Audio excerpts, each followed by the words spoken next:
मुंबई शहरामध्ये सकाळपासून जोरदार पाऊस कोसळतोय, त्यामुळे रस्त्यांवरती ठिकठिकाणी पाणी साचलं होतं। किंग्स सर्कल परिसरात मुसळधार पाऊस झाला, पाणी साचलं आणि याच भागामध्ये सकाळी एक स्कूल बसही अडकली होती। दुपारी आमदार रोहित पवारांनी या भागामध्ये जाऊन पाहणी केली।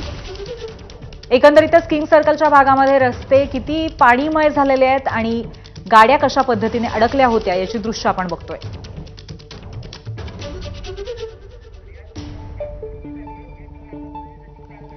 आणि या पावसामुळे जबरदस्त वाहतूक कोंडी आता सुद्धा झालेली आहे। थेट जाऊयात आपले प्रतिनिधी सचिन गाड यांच्याकडे। सचिन, नक्की काय परिस्थिती आहे सध्या?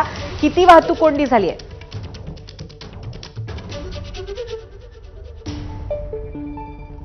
सचिन, सध्या काय परिस्थिती आहे ट्रॅफिकची? किती लोक अडकलेले आहेत? किती वेळपासून अडकलेत?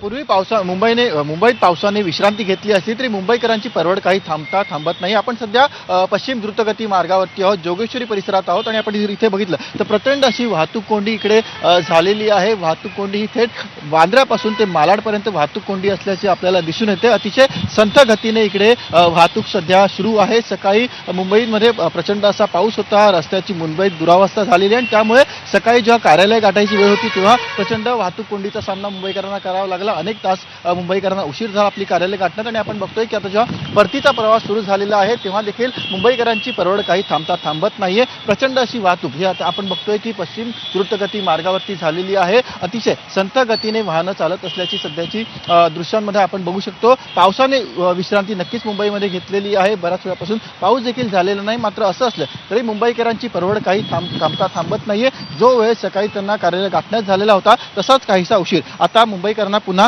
आपल्या परतीच्या प्रवासात देखील होताना दिसून येतोय। पूर्वी धन्यवाद सचिन दिलेल्या माहितीबद्दल। आणि या ट्रॅफिकच्या परिस्थितीवरती आपण नजर टाकलेली आहे। यानंतर मात्र आपण एक छोटासा ब्रेक या बुलेटिनमध्ये घेऊयात।